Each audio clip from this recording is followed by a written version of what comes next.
Somehow he could help. To the kid, it must have looked like there was a hellhound on his tail. "Get control of your ship," Lanoe told him, though honestly it looked like Tom had already done just that. The yacht had stabilized its flight, even with one damaged airfoil. The kid had skill, Lanoe thought. He had the makings of a great pilot, if he didn't die right here. "You all right?" "I'm fine." "Then let's think about how to keep you that way. Slow down and let's talk about this, okay? First things first, we need to get out of this atmosphere. Let's head back to the Hexus. I can't promise people there will be happy to see you, but—" "I'm not going back," Tom replied. "I'm never going back." It should have been over by now. It should have been quick and painless. He should have hit that freighter dead on, and that would have been that. Tom realized his eyes were closed. That was stupid. You never closed your eyes when you were flying. You needed to be constantly aware of everything around you. He opened his eyes and laughed. There was nothing to see out there. Black mist writhed across his viewports. His displays were all turning red, but who cared? That was kind of the point, wasn't it? Just fade to black. If only Lanoe would shut up and let him get on with it. "There's no way forward here, Tom. If I have to shoot you to stop this idiotic chase, I will. Turn back now." "Why would I do that?" Tom asked. "Because right now I'm the only friend you have. You are my father's puppet. I know you'll take me back there if I give you the chance."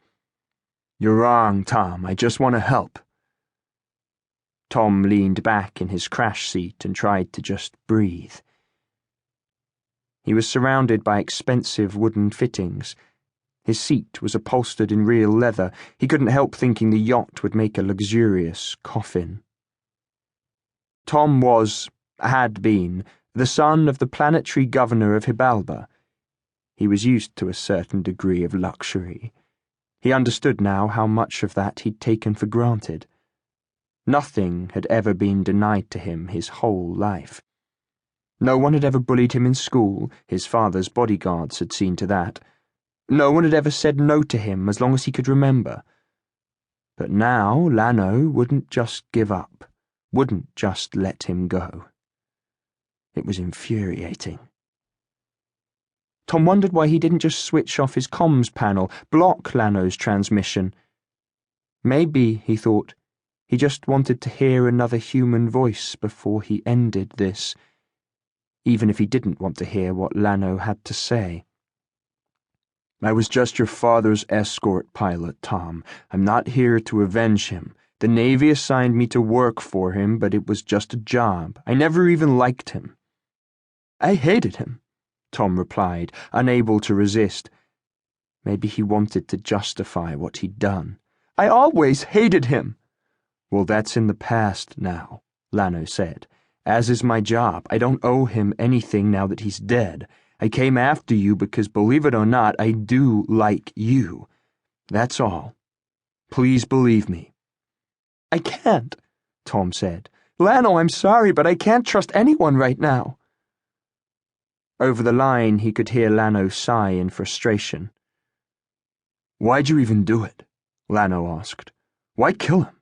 In a year you would have been away at university, away from him." "You think so?"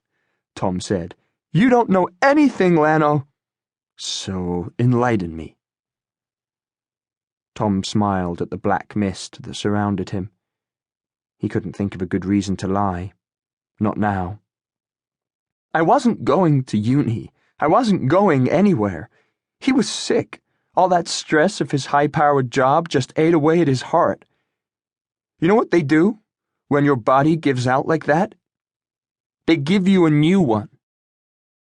"So he would have lived a little longer." "You still don't understand, do you? I wasn't born to be his heir." When you were rich and powerful, you didn't have to worry about getting sick. You didn't have to make do with an artificial pump ticking away in your chest or taking immunosuppressive drugs for the rest of your life. You didn't even have to worry about getting old. No, not if you had a little forethought, not if you could afford to have